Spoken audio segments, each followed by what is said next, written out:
Yes. Yeah. It's his birthday on the weekend. Oh my God! Happy birthday! Thanks, Monday. man. Yeah. Yeah. Cool. Yeah. 22. Yeah, once again. Yeah. Yeah. My God. Hey. Excellent. About 10 times over. That's best.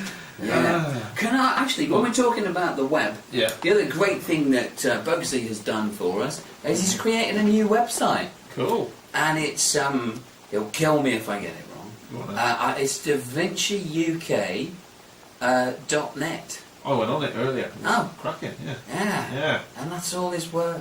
And he's never designed a website before. He's Really? just, That's yeah, impressive. he's just kind of Yeah. up and running with it, basically. Wow. So, yeah. And yeah, and he's giving us a lot of help because we were signed to Maz Records in Kidderminster, Just which Royal is Plants. Yeah. yeah. And they've asked us to do a single because they kind of said, look, all this stuff, yeah, it's really clever and it's nice and it tells stories and stuff, but look, we need a 2-minute pop song. So they said, go away and write a 2-minute pop song. So yeah, we did. We wrote. Well, it's a 5-minute pop song, I'm afraid. Yeah. Add into the prog. Yeah. We couldn't help ourselves, but they've edited it down to about 3.5 minutes or something. Fixed in the We're gonna lengthen it a bit, Yeah. if I'm allowed to say that on the radio. Yeah.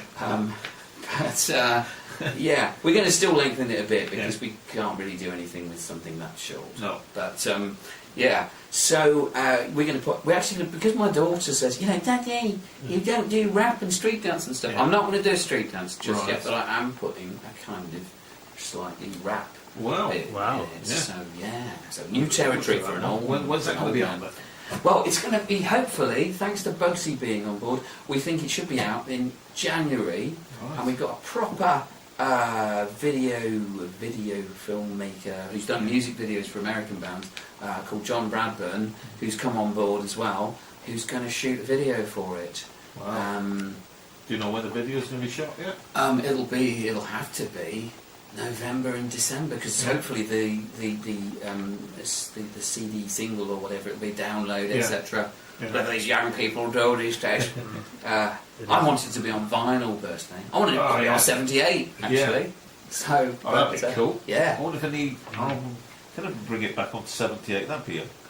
Wow. It'd be an expensive process. Yeah, I know, Yeah. but I mean, if you think about it, spinning 78 times, Yeah. so just that's must be 78 times more music Yeah.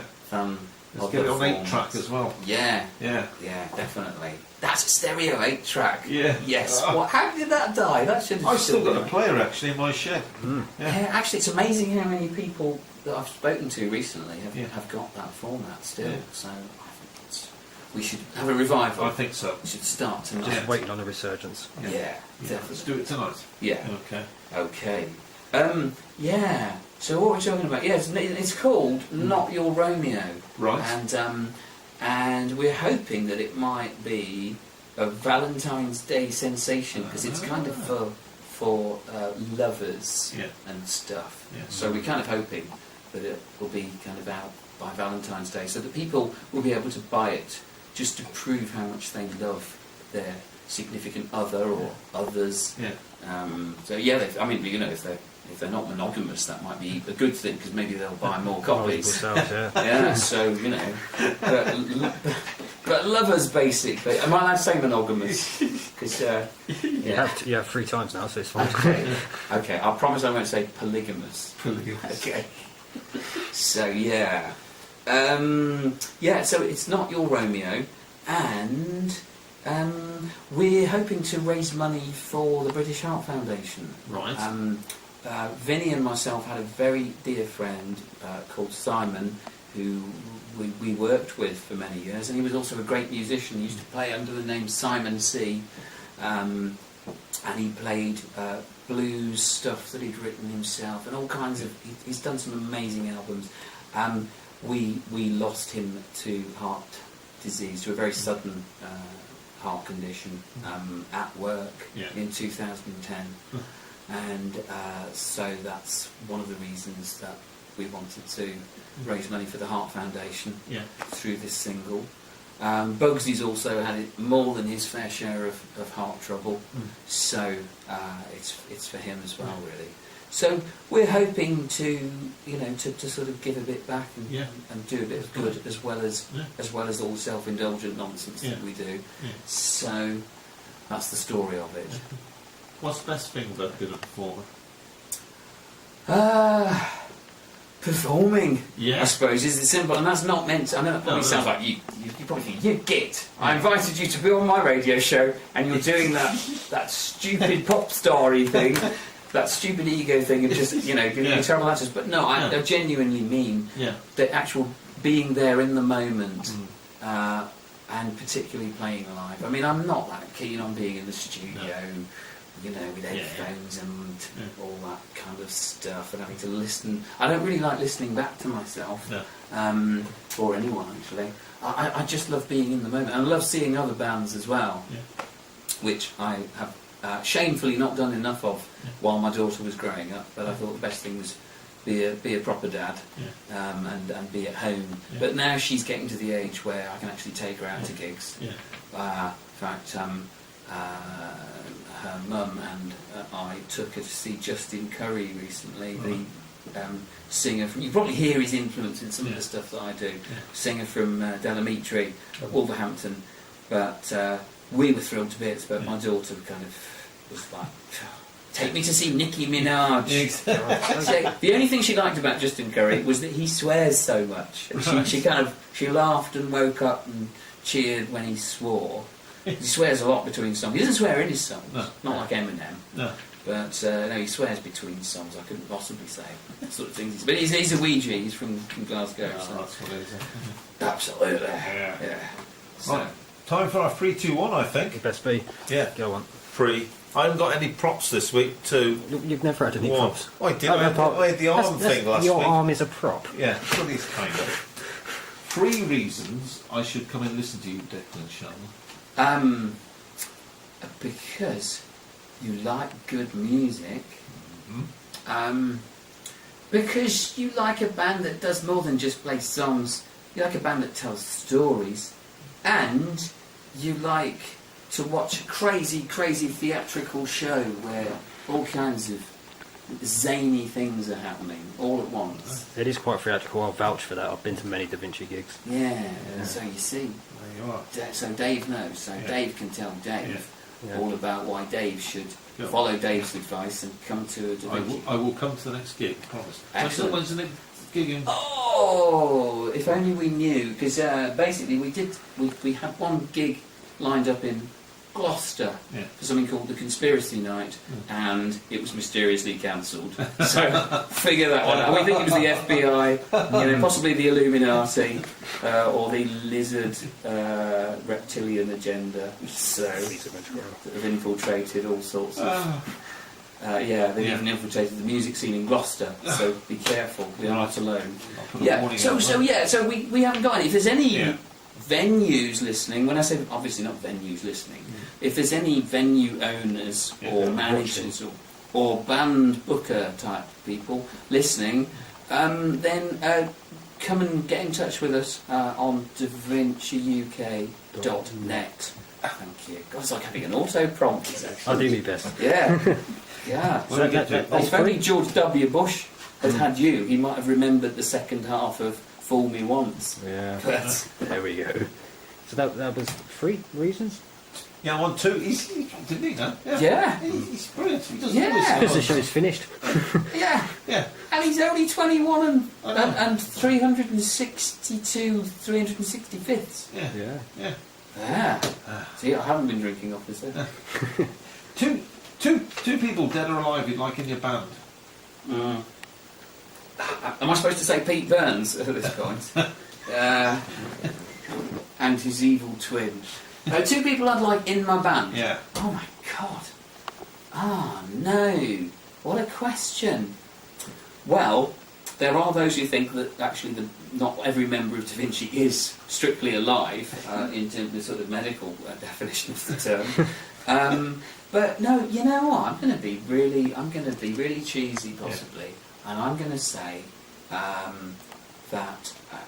the lads in the band at the moment are the people that I want in the band. I would actually also like Peter de Croix, who was like a family member to somehow be in the band as well. I would be fine having 2 drummers. Yeah. Genesis did it; they got away with it. Yeah. So I wish Peter had not had to go back to Holland. So if you're watching, Peter, or if you're listening, come back and let's have 2 drummers in the band.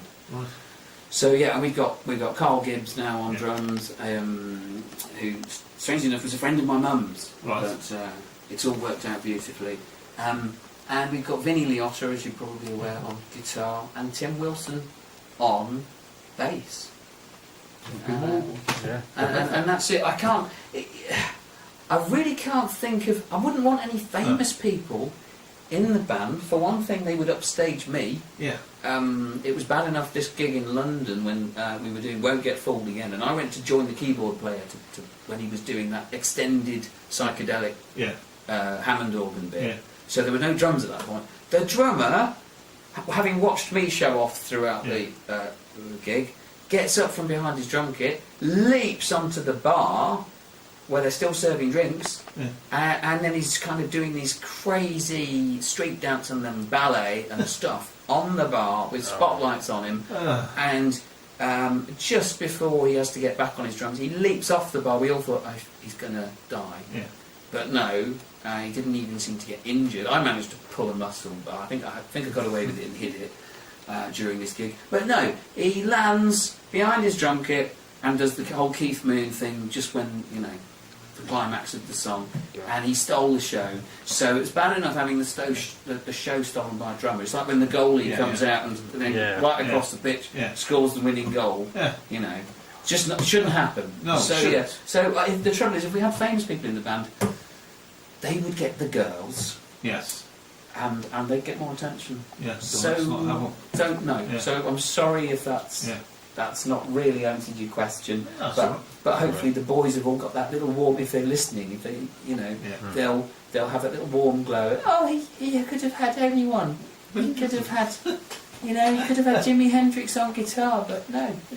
He prefers us. He loves us. It's the photographic Vinny, yeah. It's the photogenic Vinny. Oh yeah, well Vinny, the photo of Vinny, we couldn't believe it. Yeah. Obviously, I just didn't realise how handsome he must be. Oh, the Worcester Music Festival photo, the winning photo in the Worcester Music Festival photographic competition was of Vinnie Liotta. But he's never let you forget about it. No, he's got T-shirts with it on. He's trying to insist that we all wear those T-shirts. But so I was thinking of getting a roll of toilet paper made with that image on. But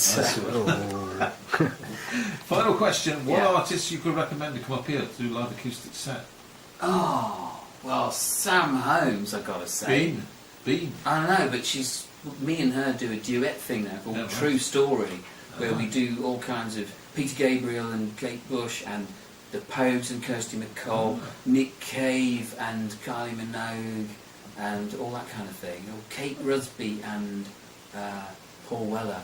Right. So we do all these duets together. So I'm sorry, I didn't want to plug myself, but that's fine. So, okay, we'll pull up. And Claire Boswell. Claire Boswell's She's been. Yeah. Becky Rose has been, hasn't she? Kirsten Amy. No, have you had not Kirsten me. Amy? Right. Okay. Okay. Well, again, I'm potentially plugging myself, although I think Kirsten might be getting a band together. Yeah. But then you wouldn't want them, so you probably would want me backing her anyway, unless she finds someone else to do it. But Kirsten, she's amazing. She does kind of goth pop rock. It's pretty amazing stuff that she does, and so she really needs to be discovered big time. Kirsten Amy, check her out on the web, and get her here. I don't know if you've had Richard Morgan here, the guitar god. No, but he does some pretty amazing stuff as well. Okay, brilliant. Thanks for coming up tonight, Dec. Enjoyed it. Pleasure. It's gone quick as usual. Going to leave us with a tune? Yeah. Okay. So, and hopefully you might get a chance to play this single of Not Your Romeo at some point. Yeah. But I'm going to play a song that is potentially Andy O'Hare's favourite song. It certainly was his favourite song a couple of years ago. So much so that he forced us at gunpoint to go into the recording studio and record it, and he's been very kind and played it a lot. It seems to have become our theme tune. It's not about relationships. Really? We've done it. Whoa. We've done it. Yay! We found a Da Vinci or Declan Sharma song that's not about relationships. Thank God. This is about. I reckon that Nietzsche and Jean-Paul Sartre would probably like this song because it's kind of a little philosophical song about the apparent, only apparent, the apparent futility of existence. Only apparent, as I say, because I don't think existence is futile at all. But just looked at from one angle, you could be forgiven for that assumption. It's something that nobody should try at home. It's called Painting While the Canvas is Burning. It's a nice title, I like Yes. that. It is. Yes. This is my housemate's It's- favourite song of yours. Oh, right. Yeah. Excellent. So I shall dedicate this to Andy O'Hare And to Craigus Barry. and to Craigus Barry. Craigus Barry! Yeah. Craigus Barry! Craigie of Barry. Apes and various other amazing things. That's the God. one. Yeah. Oh God, I'm not worthy. Craigus Barry. So, God, I'm starstruck now. Hang on a minute. No, I love Craigus. The thing I love about Craigus is the kind of just the true artist. There's no cliche. There's a lot of cliches in what I do because I'm trying to sort of do something original from my heart, but I'm also trying to appeal mainstream wise. The thing I love about Craigus is it's all art. Yeah. You know, it's just, you know, I mean, I don't know, but I kind of think Craigus doesn't care if you like it or hate it. Yeah. He really is a true artist, and it's just what it is. Yeah. So yeah, I think he's amazing.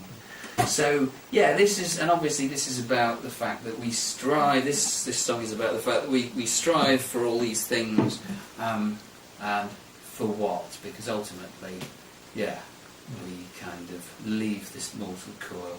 So another cheery note. I think we've achieved all the other thing we've achieved is what we set out to achieve. We started at miserable, and I think we've actually managed to go down, if I'm allowed to say go down on the radio. If this was the Howard Stern show, I'm sure I wouldn't be just saying it. I think we'd probably, and I think you'd have a lot to video at home about, depending on who's at home. A lot of editing. And yeah, definitely. Well, I'd help you edit that. So, without further ado, this is Painting While the Canvas is Burning. Okay, well, thanks again for coming up. Thank you, Dave, and Dave. You're welcome.